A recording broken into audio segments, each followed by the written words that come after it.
you had 30 days to quote unquote make it, and you did it on the 30th day. I had no money left over at the end of the paycheck, and it just wasn't working. And I hated my boss. I walked in their office and I said I quit, and I left, and I had 30 days to close a client over a cold call and make it work. You're investing in yourself. What was kind of going through your mind? It was just being honestly pissed off. I was just really pissed off at my situation. I was pissed off at myself. I wasn't where I wanted to be. And it was that relentless burning feeling that engraved that for me. I dropped out of high school, and I just basically told my mom, I'm gonna make money and figure it out. So what I did is... All right, we are here with the man, the myth, the legend, Temple Naylor. You probably have already seen this guy or heard him somewhere, and if you don't, then your sales coach probably learned from him. So this is definitely like my big brother in this space. Dude, welcome to the pod, man. Super happy to have you on. Thanks so much, brother. I appreciate it. Yes, sir. Yes, sir.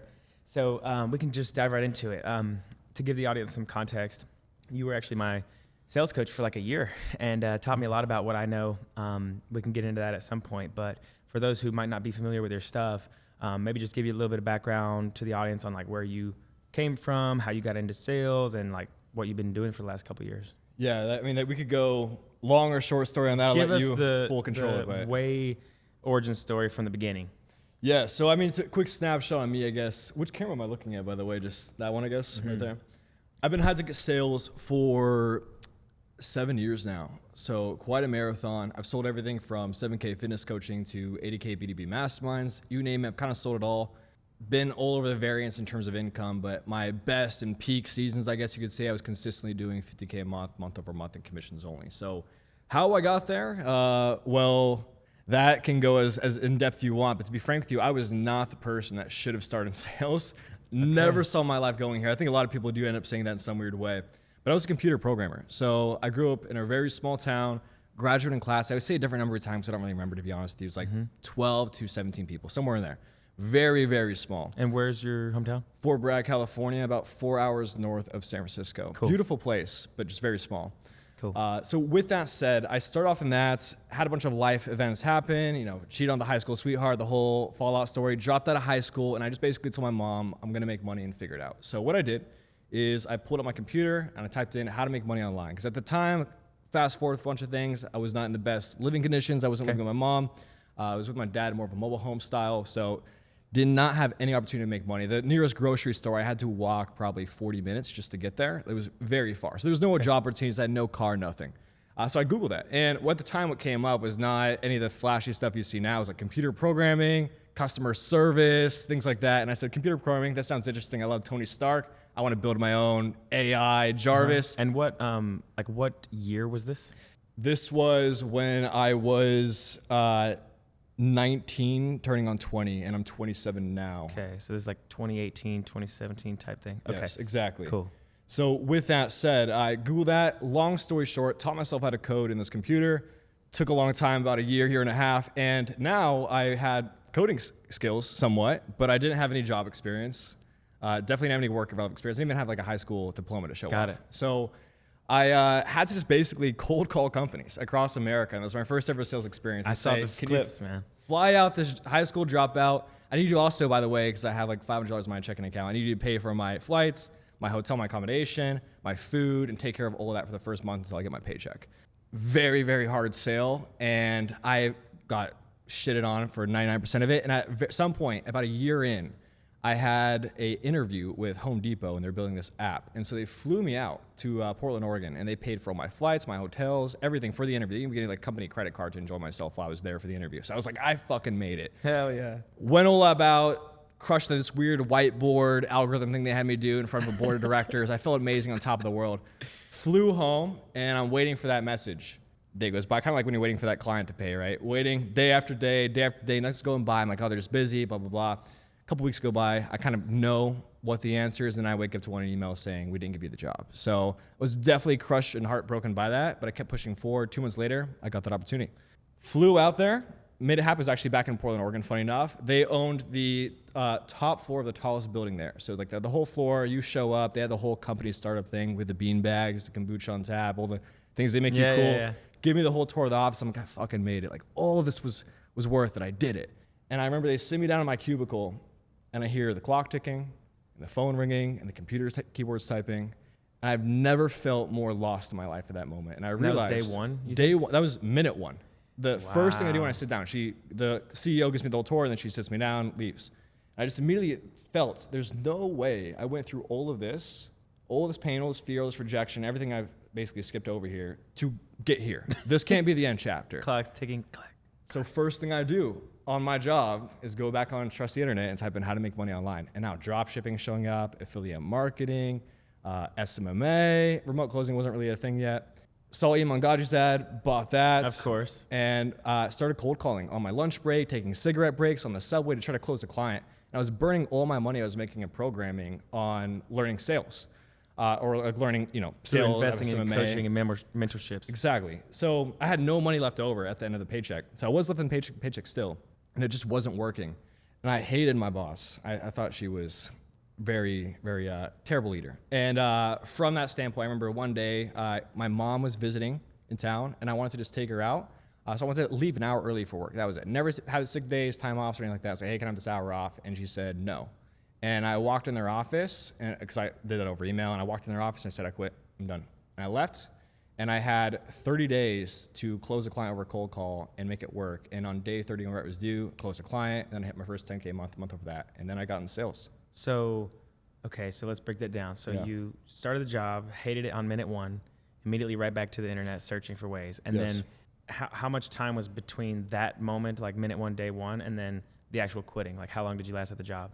I was almost a year, I believe. I was 11 months, maybe 10 at the shortest. Okay, so you're, during that 10, 11 month period, you're using your lunch breaks, you're doing the cigarette breaks, you're cold calling, you're doing it, you're investing in yourself. What was kind of going through your mind? Like, was it more like I have to make it out of this type of moment? It was just being honestly pissed off. Okay. And I know that's a bit funny to say, but I was just really pissed off at my situation. I was pissed off at myself that I wasn't where I wanted to be. And it was that relentless burning feeling that engraved that for me. The other thing too is like, it's kind of weird, man. I had a weird balance of that. And then I had another balance of like aspiration. Sure. And there was this channel called Wolves. It's like with Adam Horowitz, I believe his last name is.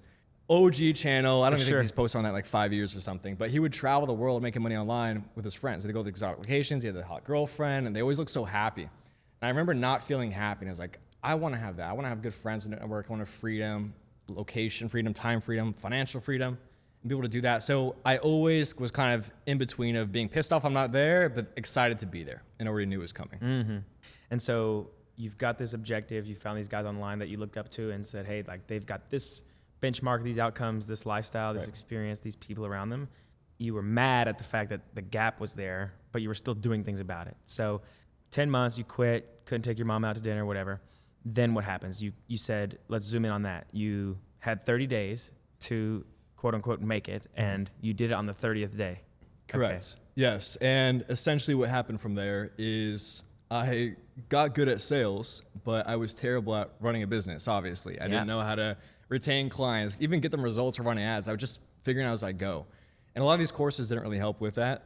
They told you the dream, they didn't tell you actually to do the dream step by step. So I knew as soon as I closed a client, this sounds terrible and I feel bad, but I knew as soon as I closed a client, I would lose them in 30 days or they would charge back a refund. Mm-hmm. And so it was a very aggressive hamster wheel of cold calling, closing a client, and knowing that the next month I'm going to start at zero. So it was kind of, in a way, I built a sales position for myself. Yep. And I started posting about it. I was in some masterminds posting about wins. And then all these other kids that were my age were reaching out saying, hey, we can't close any deals. Can you help us? And I said, yeah, how about you cold call, you land the meeting, and I'll close and I'll take 50%. Easy. Which is obviously like finessed. And back then I didn't even know what a standard commission was. I was like, that sounds good. I didn't think they would say it, but they did. And so I just started doing that. And then I started making 10, 15, 20K a month just taking other people's sales calls. And that was kind of like the first sales role I did. And it was just closing for all these kids in this mastermind. Yeah. I think it's something to zoom in on right there is that a lot of young guys want to start a business when in fact, you know, especially with the businesses that we run, it's lead generation, lead conversion, and client fulfillment.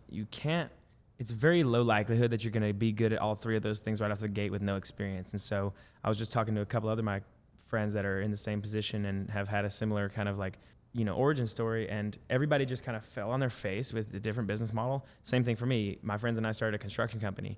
Fulfillment was such a pain in the neck, and we didn't know how to solve it. And so we were making all these really, really expensive mistakes. But the one thing that I was a genius at was getting the credit card. And so you zoned in on that. A lot of people think they need to go and do everything, but it's kind of like a who, not how thing where just give me the sales, man. I'll own that. You guys figure out the other stuff. Yeah, man, it's kind of funny because now everyone talks about learn one skill set, get rich off one skill set. But back then, I knew that instinctually because in programming is if you try to be, you can be like a full stack developer, but you won't become a full stack developer at first. So you won't learn, lower level languages, mid level language, high level languages all at once. You have to just specialize in one skill, one language, one part of the system.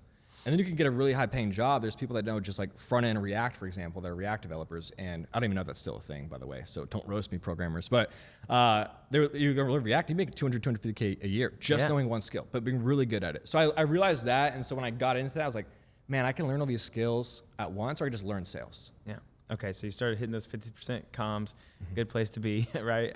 You were kind of middlemaning and leveraging the community that you're in. Back then I didn't have 50K, but yeah, exactly. Right. So 50% commission. Yes. So you then, how long were you doing that? What was kind of like the timeline to that? And then what was next? That was a few months. And then essentially there was a guy named Rob Quinn. Maybe you know him. Maybe I know him. Yeah. Yeah. He's awesome. So he reached out to me. He saw I was closing for these people. And he said, hey, I would love for you to join. I want to run an agency and let's build this together.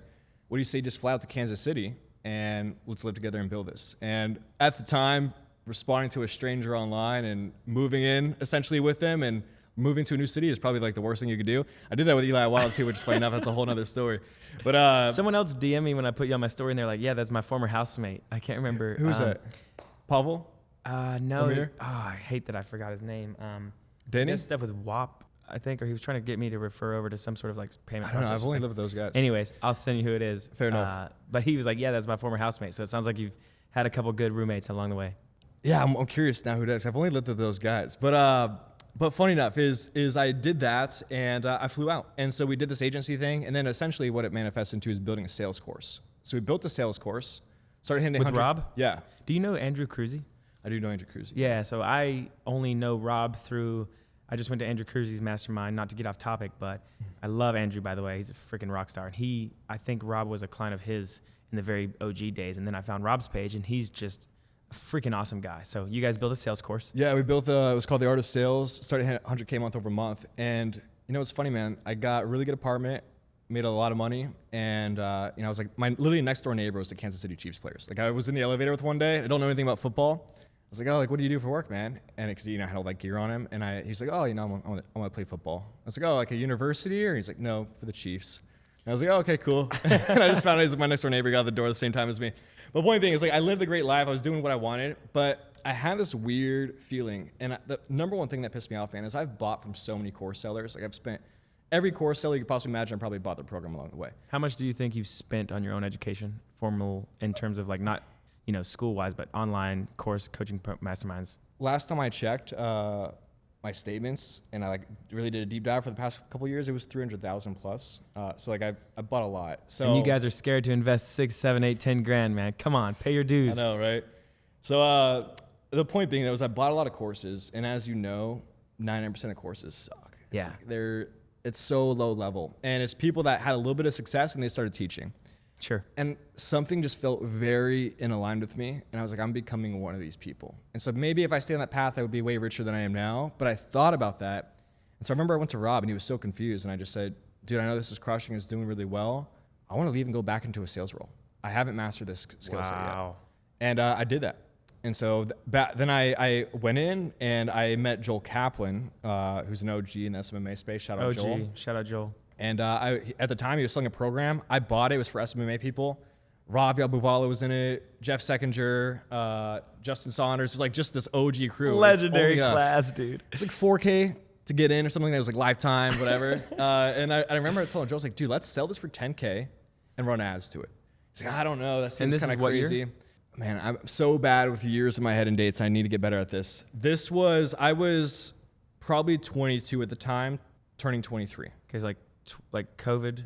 Yeah. Type thing? It was okay. I was a little right before COVID actually, so I'm sorry. So probably 2021, 2022. Okay. So with that standpoint is I told him let's do this. Like that's crazy. Let's try it. We did 100K in the first month, and then that was my first ever high ticket sales role. And what was the program called? 7-figure agency, I think. 7-figure agency. Yeah. Okay. And pretty basic name. We have a lot of basic names. Let's be honest. 7-figure, whatever. But great program. Shout out Joel. Awesome. So, okay, so now you're in a sales role. You decided, I'm not going to go be one of these false prophets. Correct. I'm going to go master the skill set. Thank God you did, by the way, because it paid me dividends. And now you're back into sales as a closer. Now what? Then what? So then I started making 20, 30K a month consistently. And at that standpoint, I realized one thing. This is kind of what I go into and I help reps with now, is if you want to be a sales rep making 50K a month, what does that actually look like? Well, it means a lot of things. But the primary thing is you have to realize, like if you look at the F1, for example, like you'd be best driver in the world, the Daytona, for example, you'd be the best driver in the world, Earnhardt. I don't care if you're top level elite skills, no one can drive like you can. If I put you in a Honda Civic on the Daytona 500, you're not winning a single race. Yeah. So what does that tell us? It's not about the skill, it's also about the vehicle you operate that skill in. I agree. So I realized that very shortly. Is like I was paying for sales coaches, I was learning from everyone under the sun. At some point, my income stopped increasing. Sure. And I realized there's not really much more I could do in this vehicle. And so at that standpoint, I really figured out, okay, let me like build a little bit of a sales brand in this weird high ticket niche space and see who I can attract. And then I started attracting people all over the place, like Cole Gordon, for example, who I ended up working with, that reached out to me, and then I got in a better vehicle positioning, and that's when my income shot up and I started doing 50K a month. Let's dive in on that. I think that's really important. A lot of these guys want to say that it's not the offer, like don't blame the leads. Sometimes you can blame the leads, yes, and you can blame the offer. Some offers suck. Yeah, and if a company's not doing 100 or 200K revenue per month, like how can they pay their guys 20K? Right. So it's like you do have to kind of look for the opportunity. One thing that I found out early on when transitioning out of the construction sales space and into the high ticket space is I was making all these expensive mistakes, and then I was like, I need to go get a mentor that is way ahead of me, that can just help me pay down some of this ignorance tax, and I could just do whatever they say and cut corners, not cut corners, but get there faster. What I quickly realized is that a lot of these vehicles aren't ethical. There's no integrity. They're definitely misaligned with the expectations that they're setting on the front end. And so for those of you out there that feel like you might not be in a great vehicle, number one, it's a privilege to be in a great vehicle. Let's acknowledge that. Number two, you got to go make yourself known. Somebody DM'd me and asked me today, dude, man, how do I develop a circle like you have? Because they see all these guys I'm posting with, like you and John and, XYZ. And I was like, man, you have to be a good opener. Everybody talks about closing. What about opening? Go make yourself known, you know, and that's how you got Cole Gordon onto your radar. So tell me about that. Yeah, 100%. That's a great question. I think every sales guy should have a bit of a brand. Every man, let's be honest, should have a brand of some kind. Every especially person. In sales. Every person. I always say, by the way, very men focused in terms of my career. I'll have a lot of women clients, funny enough, but I'm not a woman, so I'll never speak that experience. But as a man, right, every man should have that brand. And it's funny, my Instagram's so small, it's like 30K followers, it's fucking nothing. But I remember having this weird feeling. If I post on here consistently about sales and then also just lifestyle and show off a cool life, I'm going to attract cool people. People like cool things. Mm-hmm. And the moment I started doing that, that's when I got offers like Cole, for example. But two, I made all the friends and connections I have now. So worth it. Man. Yeah, I mean, without a doubt, the number one thing I would tell any salesperson, but especially any salesperson, is start posting about sales. What you're learning, etc. You can go to my Facebook and go back to 2019, and you'll see I'm making sales posts about the things I'm learning from my mentors and implementing on calls that are working. And I got people from that. I built the brand from that. I found people. Yeah, man. And I'm just now starting to, the reason why we're sitting here is because I refused to go another 6-12 months without building a brand for myself. Yes. And I think it's the only lever that I haven't pulled. And I think about, over the last 3 years, I've sold 10 million, in a couple of different industries. And gosh, I wish I just documented a little bit more. I've still got some of the footage so I can kind of backfill it, and my follower count is like 2,000. So your 13 is like 6X on me. What would you say to the person that thinks they need 100K followers to have opportunities? Say the question again. What would you say to the person that thinks that they need to have 100,000 followers to have a lot of opportunities? I mean, it's not true. It's a lie. You just need to have one person that knows you. Yeah. That's credible. That's it. And the thing is once that one person finds you, everyone finds you. So for me, like my biggest person, I will always give this person credit, is Eli Wild. Phenomenal human being and soul. Just let's go, Eli. Not enough good things I could say about him. But with that said, he was the first person that found me. And it's funny because I was posting, and this was with Rob, I was posting little sales posts, and tidbits. I did this PDF, and it was a post that got fucking 20 likes probably. And he DM'd me from it. And I already knew who he was. I followed all his content. I was a huge fan. He said, hey man, I bought this PDF. I like it. Now I'm driving road trip to another state. Can I just call you? I said, sure. And that phone call ended up being like a 6-hour phone conversation, dove extremely deep, invited me out to live with him in Miami, and I did that for 3 months. And then he just introduced me to everybody. And he was actually the one that connected me to Cole originally and started that engagement. I think Cole already knew of me, but Eli made it say you have to hire Temple, you're stupid. Yeah, man. I think there's a couple things. So number one, be an opener. Put yourself out there, because what it's going to do is it's going to lead to the right person. And, whether you have a relationship with your higher power or not, I firmly believe that God will put people into your life, but you have to make yourself known. He's not going to do that part for you. So put yourself out there, be a fisher of men, right? And online today, that's how we're going to do it, by posting content. I am literally, the only reason that I'm sitting here right now with you is because I DM'd 50 people on Instagram, like Renato, Fabri, and a bunch of these other guys, and Dickie. And then it just so happened to be that Dickie was the one that gave me my chance. And he was the guy that I credit to a lot of my success, because I DM'd him on Instagram, and then everything just compiled from there. So props to you for being willing to put yourself out there. Eli, then you guys live together, then Cole. So walk me through what was it like to live with Eli Wild? I mean, some stuff I can't say on camera. Sure. But I'm just teasing when I say that. But honestly, that was the pivotal moment. There was a massive change in my mindset that I realized there was capable of so much more. I always had that. I mean, obviously, I found myself in a position where I was making decent income for the time being in my age.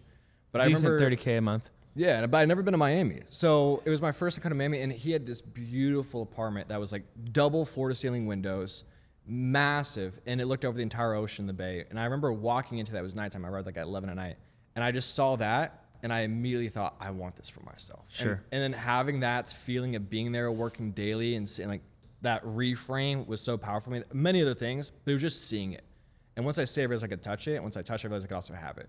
Yeah. And I ended up getting the apartment in the building right next to him. Same thing, double floor-to-ceiling, high-rise windows, same exact view, and that was like the start of everything for me. That I felt. I think it's one thing to kind of have your beliefs and your ceiling broken by a place like Miami, and that's why we're sitting here right now, 100%. because it is the city of breaking your ceilings. And for me, I started hitting my first 10, 20, 30K a month, 40, whatever. And then I'm seeing these other guys like, oh, you make $250,000 a month?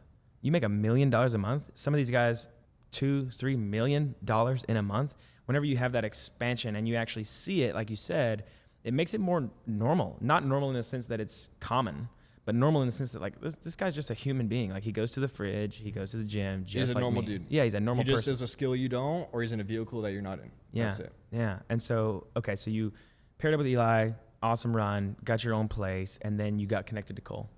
Yes, and then what would we like to know there? So did you start as a sales rep and just immediately started closing? Kind of walk me through what that looked like and then how that emerged. Yeah, he had a B2C offer at the time, which was RCA. Yeah. I didn't want to be on B2C because I've sold so much B2C. I really wanted to do B2B at a high level. Sure.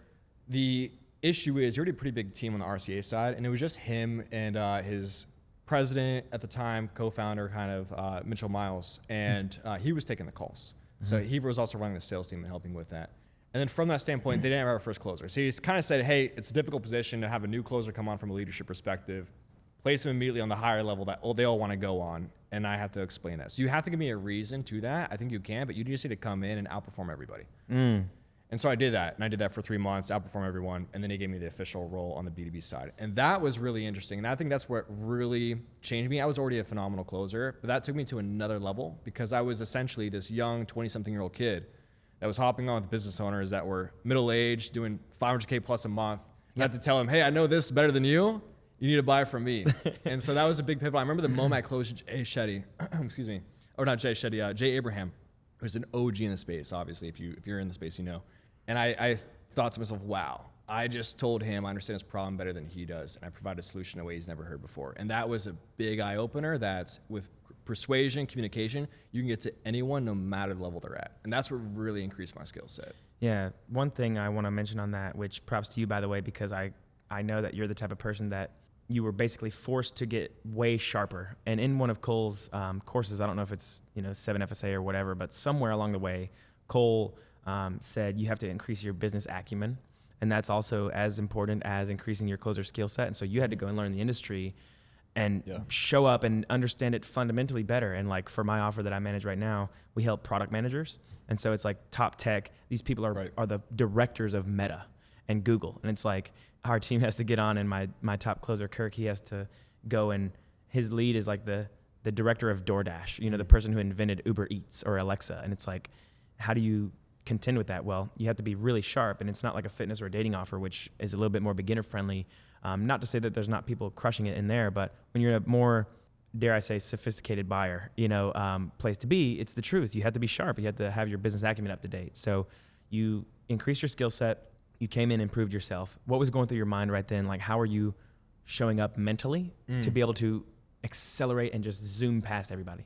Yeah, good question. I would say the biggest learning lesson I had on closing the B2B STA was 18 to 24K offer is I realized at a certain point, certainty only goes so far on the call itself. And there's a part where you're maximized that you can't improve anymore and you just can't get better. And so I realized this pretty early on, where if you want to be an elite closer, a closer making 50K a month, it's not about building that certainty in the call. Oh, I know how to handle this objection. I understand their problem. I understand the offer better. I believe in the offer. I believe in the testimonials. That's important. You need that, yes. It's also not the main thing that's going to take you to the next level. The main thing that's going to take you to the next level is if you stop putting on a mask of certainty for just the call, but you're certain in your day-to-day life in every area of your life.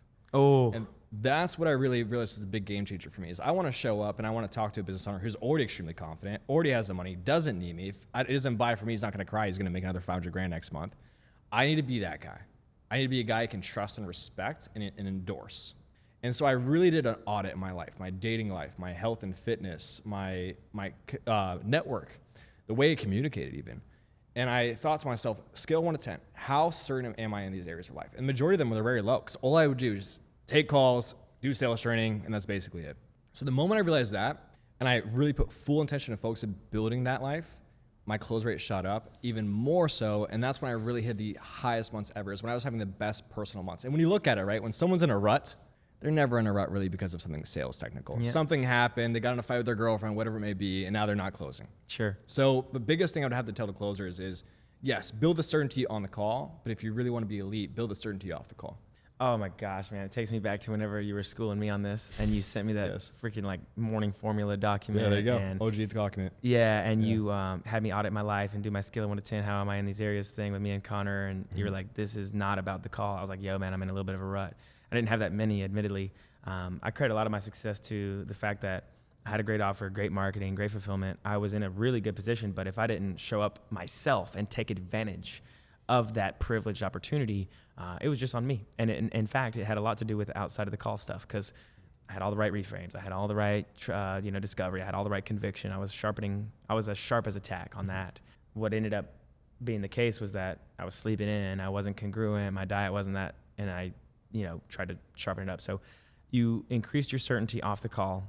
You did an audit of some of those things. Had you already been taking care of yourself to a certain degree, or how much of a jump was it? Like, was it a complete overhaul? Like, walk me through what that improvement actually looked like. Yeah, definitely. I always had some sense of health and well-being because my mom, I was not allowed to eat junk food or candy or anything like that. Shout out mom. Shout out my mom. She really believed that if I developed that palate early on, I would always crave it. So she made sure I didn't. And it's funny, she was right, because now when I taste candy or anything like that, I hate it.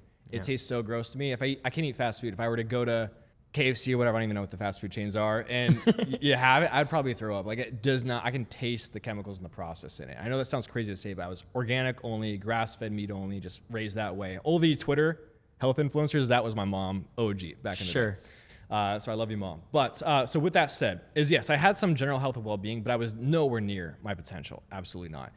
And the biggest thing for me is I wanted an anchor point of, okay, well, if I'm not where I want to be from these sides of my life, these aspects, I don't have the certainty there, who does? And then what am I missing in between from that? And that's where I really got into the whole alter ego thing, which we've talked plenty of times about. But back then, my biggest motivator by far was Bruce Wayne. I mean, I looked at his life and I said, wow, this guy pulls up the most beautiful woman. The world moves around him. The environment works for him. And that's what I wanted for myself. So I really put time and attention towards that. And that was my next level to unlock, so to say. Mm-hmm. I think for some people, it might not be the right frame of reference, but for me, it definitely is. And for a lot of people that are in your position where you have a lot of high agency, to get to another level, you can either be held accountable by someone else. You can create an alter ego for yourself, like Beyonce talks about that. And you can really just step into this new identity. If you're looking for a way to kind of reset yourself, then that's a really good exercise to walk through. Just what would an alter ego look like? And then just step into that person. And so, okay, so you started this Bruce Wayne era. I really want to highlight the fact that you, so far during this journey, you've had 3 kind of like, and maybe more, 3 big like reinvent yourself stages. There's always a new level, right? And when you hit that threshold, you become a big fish in a small pond, then you become a smaller fish in a bigger pond, then you become the big fish, then you jump it, and you jump those staircase levels. So at this point now, you increased your certainty around everything. You rose up to the top of the ranks, and now you got into this leadership position. Walk me through like the next chapter of that. So obviously you held it down. You had a bit of runway in terms of you could stay in that pocket for a while. What was that like? Consistency, just staying consistently on top of your game month over month, year over year. The biggest thing by far, man, is enjoying your life outside of the calls. I think we get so trapped on production. We have projections and performance, etc. Anytime, man, that I spend my intention towards that only, I go down performance-wise. The moment I stop giving a shit about it and I just enjoy my life, everything else falls into place in sales every single time. Yep. So for me, it was really about maximizing that. But like in terms of the transition, reinventing, like the biggest thing by far is like, I was on that cold offer a little bit more. I started doing, I was already doing, but I started doing even higher and higher numbers. I was doing back-end sales. I was now training as sales teams on the inside. So I got to train Jay Shetty's team, Ty Lopez's team, started giving me all the biggest clients to work with their sales teams. But the biggest thing for me, man, is I just realized, and this was recently a few months ago, is I was making very, very good money. It was very difficult to walk away from. And I started getting very comfortable. In my whole life, I've been very anti-comfort, always rolling the dice, always taking the biggest bets. It's like all or nothing. I win it all or I lose it all. And I've done that multiple times in my life. And I realized I started being scared of doing that. And it's like a muscle. Oh, wow. And I started I stopped flexing it, And because I started losing it. And so I just had a point, man, where I remember I kept asking myself, like, is my right decision? Am I making the right decision? And I was in the sauna and I was like really meditating and praying on it. And I just heard this voice clear in my head. It was from God. And God said, if you don't make that jump, you're also telling me you don't believe I'll open the parachute. And so that was the biggest moment, like faith without works is dead, right? So the biggest thing, I was like, I believe in God, I pray all this, but I'm not acting like he is on my back all the time. And if I was, I'd be fearless. I'd fucking do anything. I wouldn't care. Right. And I stopped doing that. And so at that moment, I remember I wrote Cole and I said, hey man, it's been the best experience. I learned so much. Long message, obviously, but I said I need to move on, do my own thing. So I left because of that. I signed up to do a marathon in Africa this year. Yes. First marathon, first time being in Africa. So I'm kind of just trying to do a bunch of shit that makes me uncomfortable and get that muscle dialed and back again. 100%. That's been the biggest phase. First of all, so glad you signed up for a marathon. As you know me, I am a very big proponent of yes, I know. doing. Yes.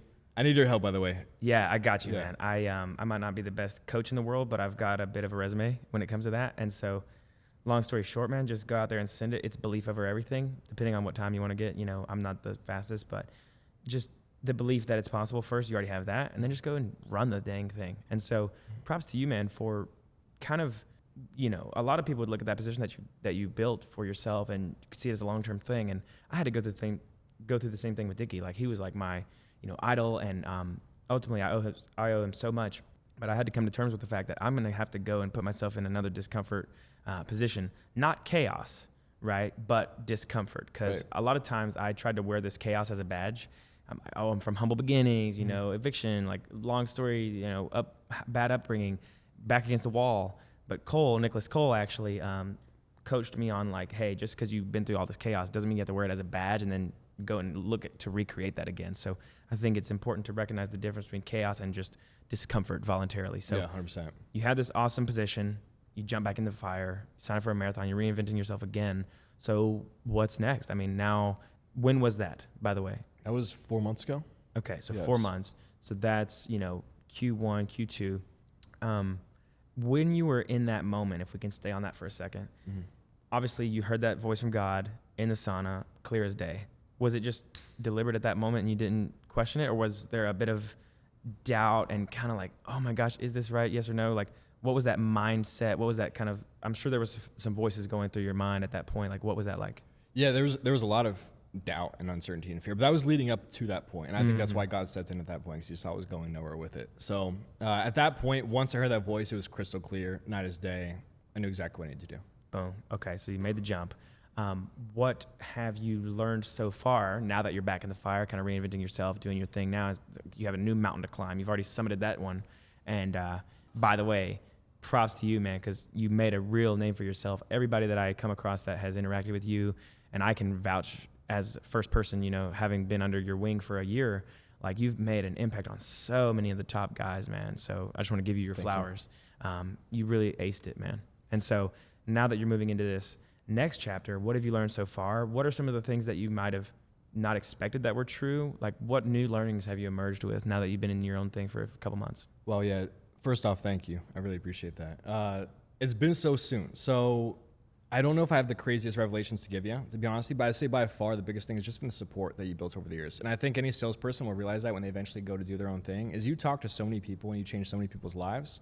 And then, you know, eventually I did the coaching as well, so that did help. But you talk to so many people and you're that pivotal moment and someone's like that fork in the road. That's what I love about sales, where they remember you. And you don't remember them because you move on to the next call. You take the credit card, you're like, whatever, it's just another sale, right? Eventually, 2 months go by, you don't remember that person maybe. But they remember you. And taking that leap is like having all those people reach back out, all the support I built, all the connections. That's definitely been a big reminder of what's been built thus far over the past few years. Yeah, it's really important to recognize, man. I think a lot of times when we have 4, 5, 6, 7, sometimes 10 calls, depending on what type of calendar you got going on, we just show up and do the thing. But for our 10 calls, for that person that's on the call, it's their one call, right? And so we have to show up with the right energy. And that's why treating sales like a sport is really important, especially if you're serving people at the highest level and you're reminding yourself that one of the biggest things that I got from David Davidson, he taught me the promise to God thing, where he has this promise to God that he'll show up to every single call and just give them the absolute best and make sure he understands what's at stake for that person. We tend to, it becomes a blur, right? Because we do it so much. But like you said, I've got people that message me, former clients, former people that I enrolled into programs that just, I made such a pivotal impact for them. And a lot of times it was that fork in the road moment. So it sounds like you don't have anything super mind breaking, but the support has just been overwhelming. Yes, definitely. I mean, financially, I'm more surprised at how well it's doing than I thought it would be. So that's obviously exciting, but it's just honestly, everything's still so new. I'd rather talk on this when I have something to say. I'm a very private person when it comes to building. And I honestly believe when you're building, the worst thing you do is talk about you building. Sure. Because there's so much negative energy out there and it's waiting to hear and how it can infiltrate. Sure, man. Well, I'll make sure to respect that. I will ask though, whenever you said you're surprised at the velocity. Yes. How do you mean? Surprised at, sorry, the philosophy, I don't understand. Sorry, surprised at the velocity, like meaning velocity. The rate that it's going. Yeah, I think honestly, I just forgot how easy money is. This sounds so terrible. I'm sorry. How easy money is to make. Because you know, when you're in sales, like you get that first feeling, wow, like holy shit, I don't know, I'm doing 20K a month, and it can happen so quickly if you just plug yourself into the right system, right support, right education. So quickly it can happen. And so you have that feeling where it's overwhelming. It's like, wow, but then you normalize it. And then you're kind of stuck at that barrier with the sales. So breaking out of that and then not having a barrier with business and being able to keep scaling it up, that's been very humbling and bringing me back to those roots. Like, oh, wow, like this is actually all attainable. It's all sitting right there. It's yeah, man. Well, like you said, man, I think that I would put you against anybody in the space. And ultimately, like, you have to remind yourself, man, like you've been doing this for a long time, you know? And so one thing I'd like to maybe have you comment on, and I've been talking through this with John and a couple other people that I really admire and respect that are kind of rising up. And obviously there's all the OGs that you're more familiar with that some of these new guys, they don't even know. I think that there's a rising tide and that a rising tide can raise all the ships. So I'd be really curious to hear your thoughts about being in the industry. Obviously there's other sales coaches, there's other sales trainers, just like there's other fitness coaches, other fitness trainers. Do you feel like there's enough to go around? I mean, because some people are going to be attracted to you in like the 007 frame, like Bruce Wayne frame. Some people are going to they want to go work with a female coach, sure, you know? yeah. And so like within this high ticket industry, I feel like a lot of people, it's kind of like this weird, like, and not with us, but like with some of the other guys in space, there's kind of like this murmuring and this whispering about other people. And it's like, you know, if they succeed, I can't, or like, you know, F them, they're not doing this and that. Like, what would you say about where you're positioning yourself in the industry? Other people can succeed too, but you're creating a lane for yourself. How do you see that playing off? Because the reason I ask that question is because you've seen a bunch of businesses in the info and coaching space scale, and same industry, same niche, multiple people doing really well. What would you say to the sales space and how you're emerging in your own lane? Like overall, like, do you believe that there is enough that everybody can eat and you can build your own tribe, so to speak? Well, 100% yes. I say there's two answers to that question. One is no one ever really invest once in themselves.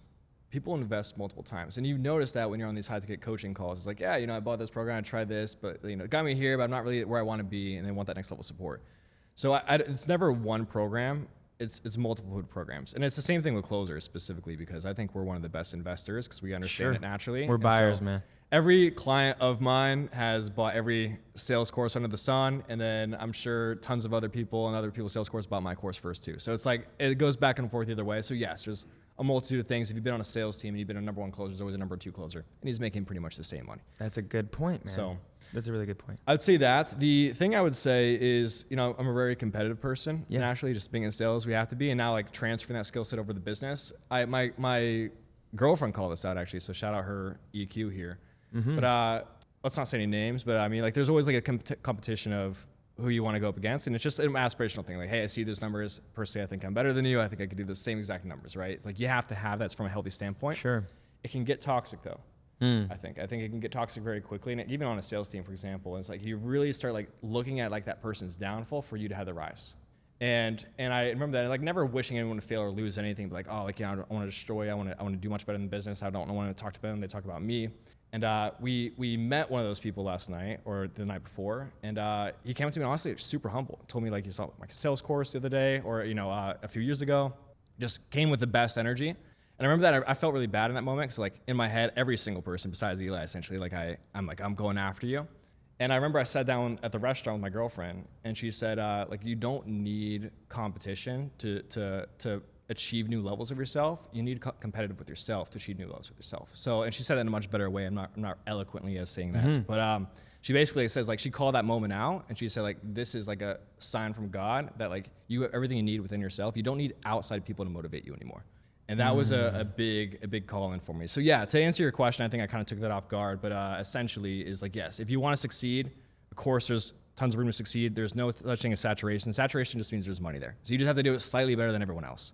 And the biggest thing too is you got to be competitive though, but you don't want to let that competition eat you. Yeah, sure thing. Well, for me, looking at the industry, like there's people like you, and it's like, well, if Temple's got a coaching program, how in the world could I invent a coaching program when he's the one who taught me, right? And so it's kind of like, there's levels. You can obviously provide. Every mentor learned from another mentor. That's right. No one has ever said an original thought in the past 30 years. 100%, man. And so I would say I can't wait to see what comes about from your empire that you're building. And I would love to facilitate a way in the sales space specifically for all the big players to come together. Like, I do have a vision of morphing and creating this like inner circle of like the round table of the top folks. And I really want to try to connect the dots there. And so I find it really interesting because some people, I'm not going to say any names either, they're not in my direct sphere, but you can tell that they're upset by other people's success. And I would say if we zoom in on the competition thing, I think a lot of people are a lot of people are driven differently. And if you're Michael Jordan, you want to kill the competition, and that's perfectly fine, right? And that's, I believe, healthy for the market, right? Because it's a free market. Capitalism is a competition. At the end of the day, we're going to grab some of it. Doesn't mean if you're eating, I can't eat because there's a big enough thing, but it's like, okay, man, you're doing how much? Okay, bet. Let me go and run it up. Let me see what I can do. And if if you can find inspiration and drive from that, even if it comes from a competitive place, and that's perfectly fine. I mean, like Kobe Bryant talks about, like he had his kill list, of the top like 50 guys in the NBA or the whatever the lower level basketball league is before he got to the NBA. He wanted to go and pluck them off one by one. And so I think as sales reps and competitors, we have to lean into that. There's a leaderboard for a reason, right? And you want to be the top. And so I personally find a lot of drive in competition. And like, Connor, who you coached as well, who was the other top closer at PGA, I would never not let myself be first place. And he got me once or twice, but like, ultimately, I knew that I had to get that number one spot at the end of the day. And if I wasn't in number one, I was enraged and I was pissed off, and I used that to fuel my growth. And so I think for the audience, like if you're looking at somebody and you're maybe comparing yourself to them, I just want to give you a friendly reminder. Don't compare yourself to who someone else is today. Compare yourself to who you were yesterday, right? And if someone's doing better than you and they've got what you want and you don't have it, then get pissed off. Facilitate the growth with that, right? So, yeah, I think honestly, man, I'd love to hear a little bit about, where you see yourself going and what type of unique angle you're trying to fill with your solution. So I know we talked a little bit about it the other night about COO stuff, operator, growth operator, back end, ascension, things like that. So if you could maybe demonstrate to the audience kind of the value that you're providing, that might not be just good old objection training or good old whatever it is, like what sort of stuff are you looking forward to provide to the marketplace specifically? Yeah, it's a good question. I'll be very light and brief in answering that. If you want to check me out, you can. I don't want to turn this into a paid ad or anything like that. I want to keep it valuable for the audience. But essentially, man, the biggest thing I just realized is as a closer, you have the skill set of the driver and then you have the vehicle that you're in. At the end of the day, all these sales coaches are just working on the skill set. Learn this new objection handling script. Learn scriptless selling. Learn the fancy way to handle a spouse objection you've never heard before. And all that stuff is great, and I do that too. I really maximize the skill set side. But again, I don't care how good of a driver you are. The vehicle you are in matters. And no coach is talking about that because no coach has really been in sales long enough to reach that cap and then figure out how to break past that cap. Yep. All these sales coaches have been in a closer role 1, 2, maybe 3 years tops. I don't know anyone who's really in high ticket sales for 7 years. So in that, I found a lot of plateaus and I've had to break a lot of plateaus outside of skill set alone. And that's really the biggest thing I want to bring to the market working with closers is I'll train you on the skills, I'll give you the best sales training there is, but I really want to help you outside of that and help you build the best vehicle possible. Yeah, it's a great thing and it resonates for me because I went from top closer and, I got out of the trenches. I had to go from like a lower commission than maybe some people are getting paid, work my way up to the high commission amounts, high monthly income amounts, and then $25K a month with the vehicle that I was in was the ceiling, unfortunately. It's just like, I can't make more than $25K. It's like I'm closing 60, 75% of people that are coming in, right? With this price point and this amount, this is what I'm going to make. I have to either take $25K a month as the ceiling that I'm comfortable with, which I try to look for discomfort. So I was like, okay, no. And then I got into management and now I've got a rev share deal and I'm really, really enjoying learning management and how to manage a team and learning leadership.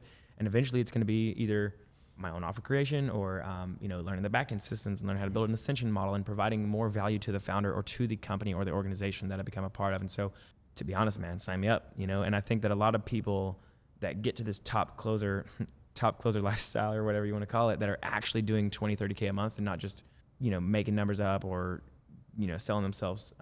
Yeah. By the way, making numbers up, any sales coach who's telling you the income he makes, ask him to show bank statements because I know a lot of the top sales coaches out there. I also know their boss, and their boss tells me they have no idea where those numbers are coming from because they never paid him that amount. So just something to be aware of. It's so funny. I like to double tap on this because, for whoever finds me, and I'm pretty new to the broad online space. I'm known pretty well within the niche, but if you don't know me, fact check me, baby. Come look for the statements because I got them. I've done just under 10 million, probably 9.8 across 3 years. So nothing, spectacular, but I've earned my stripes. And I find it really interesting that a lot of these guys are like 1 million cash collected and they're like a sales coach. I'm like, what are you talking about, dude? Yes, like, you wouldn't be a sales coach if that was the case. What? But like 1 million cash collected? Like, dude, so what does that mean? You've been working for a year? Oh, sorry. I thought you meant that in a month. Yeah. Those people are insane. They've been in sales a year. And that's the issue is all these sales coaches, even the really good ones I'll give props to, they were really good on one offer, maybe two. Like again, I've sold everything from fitness coaching to B2B masterminds, B2C, B2B, ROI, non-ROI, everything under the sun you could possibly imagine. So I can give you the context for sales. Context in sales is so important, and none of these sales trainers tell you about that. Like biggest thing I can tell you, for example, let's just take a really easy example everyone knows. Fast action discounts. You've definitely heard of them. Some point in sales, you probably used them, let's be honest, right?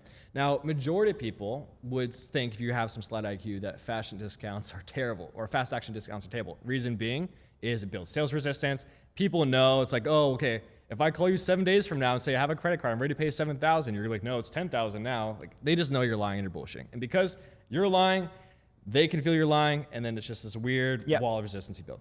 However, in context, it does work in some offers, right? So like I had a client, this was years ago, I remember learning this lesson, and they helped dog trainers grow their business. They've never hopped on a sales call before. They've never heard any sales trick you could possibly imagine. And we had that fast action discount. I told them to take it away. Their close rate essentially dropped in half.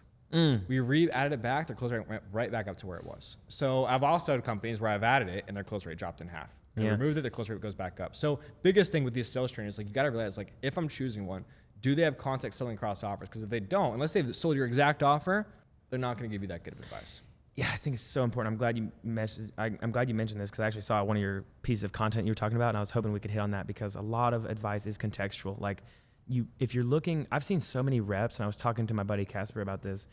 He has some sales reps under him that he's managing that are listening to all these gurus, right? All these Instagram, it's the new thing now.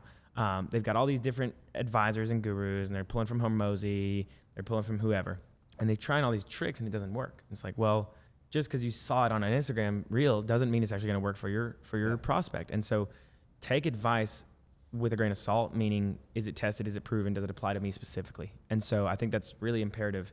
A lot of guys, they just have this one-track mindset, and unfortunately, it doesn't work that way. Just like with different types of prospects, there's the A-type male that's twice your age. There's also the female that's going through something, and you need to take it gently. And I learned this with waiting tables. It's like, you don't wait every table the same. Yes. Some people want their order fast. They want the coffee and they want the check. Some people, they want to take it slow, and they'll get offended if you do the exact same thing. And so it's kind of about being versatile. That goes back to, I don't want to backtrack, but I want to go back to a little bit about how important it is to get well-versed in different areas as far as like you said, with your certainty and the way that you're showing up for your lifestyle.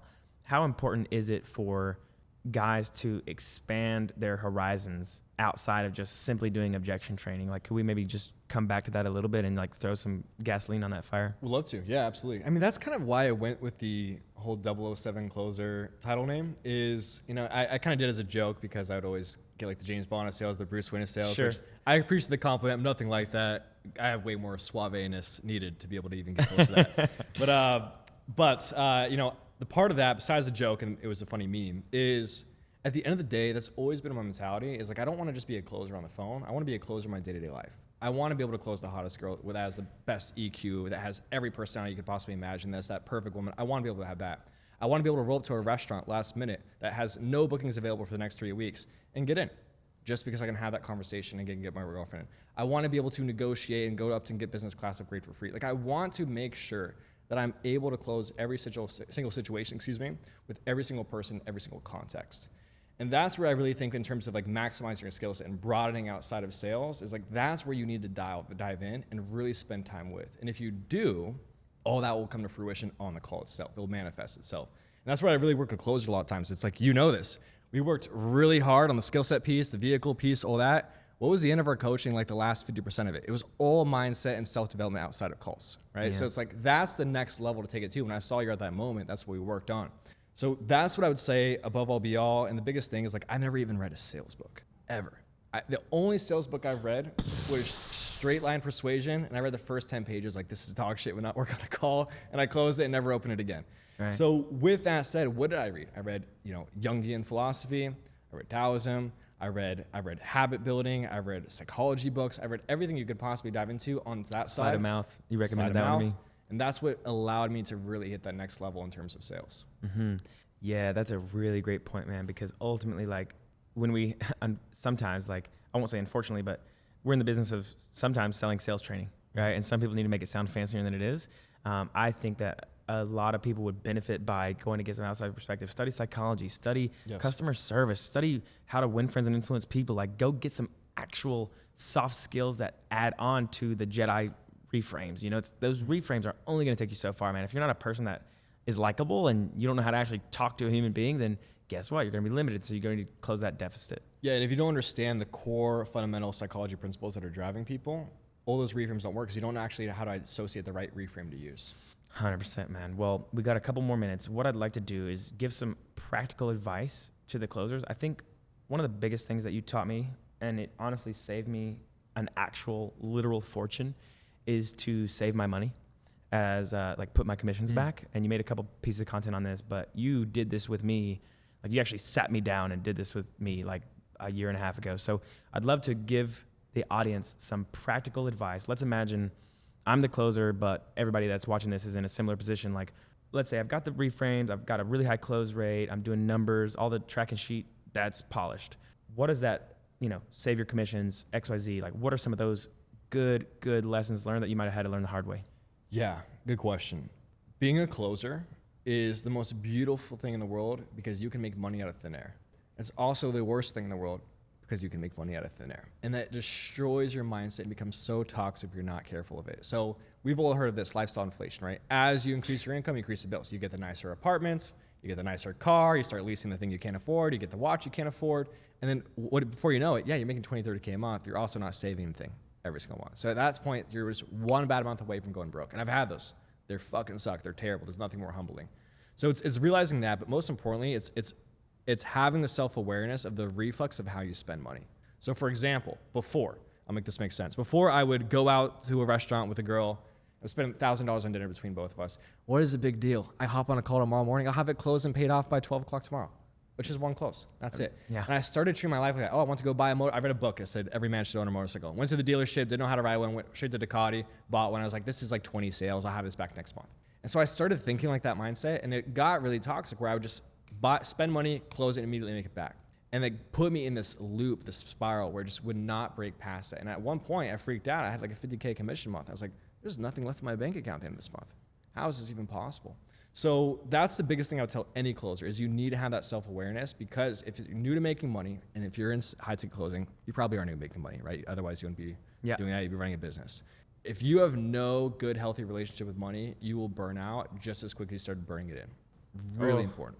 Yeah, I think, honestly, I'll just double tap on it. Like, closers, please set this up. Dickie did this to me. Yeah. He made me set up my business bank account to where a certain percentage of it goes to taxes automatically in a separate account. Yep. Certain percentage goes to a savings account. Boom. Yep. And like for you were always telling me, do crypto, set up, you want to at least put 10K towards investments every single month.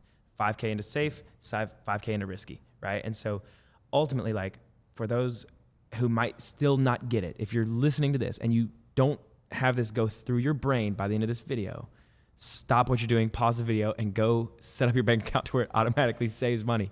It's really, really important, man. And I ultimately did the same thing. I got to 20K months, bang, bang, bang, nothing left to show for it. Nice apartment, nice XYZ, nice $1,000 dinners, going out of town, boom, boom, boom.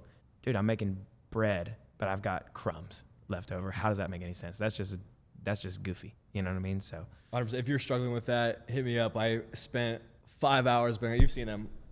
All these financial sheets on how to track your money, move it correctly. I'll just give it to you for free. Just DM me on Instagram. 100%. And that'll definitely help them out. So, dude, man, I'd love to just spend the last like 60 seconds. If you have anything to impart upon the audience, I don't know who's going to find this video, but the people that are watching it are probably still here for a reason, and they really do care about their future. They've probably got responsibilities. They've probably got a really strong reason why. I mean, anything that you would give, maybe one or two nuggets, takeaways, reframes, thoughts, quotes, advice, anything you could leave with the audience with as far as like final parting statements. Yeah. I'll speak specifically to closers if that's all right. Yeah. Okay. So anyone who's getting into sales, or you've been in sales, or even at your halfway point, the thing I just want you to remember is, yes, it's amazing. We're making the 20K commission months. You're flying out. You're probably dating beautiful women, or maybe beautiful men if you're a female, or that's your thing, who knows? But the point I'm trying to make is it will go by just like that. Offers burn out, markets get saturated, you got to offer hop. There's always something, or even yourself, you'll mentally burn out some state and not even want to take a sales call anymore. It doesn't matter how much training, what mental barriers are coming, you'll just get to a point where you can't do it. That day will come. It comes for everybody. So the biggest thing you need to realize is, knowing that day comes, sales is the vehicle to put us in a better position in life so we can do something at a higher level. And if you don't remember that on the daily and you're not working towards that and propelling yourself there, you'll be like 90% of closers where you came in, made a lot of money, have a lot of experience and stories to tell, but you're back at square one after that. So just please be aware of that. We're not in sales to have a career. We're in sales to set up our next career, whether that's being a business owner, being retired because you've invested your money correctly. I don't care. Just know that day's coming. 100%, man. I think it's really important. Just start with the end in mind. Ultimately, what's the goal, right? So, dude, thank you so much. I owe you so much. I really appreciate all the guidance you gave me directly, and I honestly wouldn't be here without you, man. So just, you're an amazing person, bro. I appreciate thank you so much, bro. Thank you. Shout out to all your success. 100%. Let's get it. Let's go.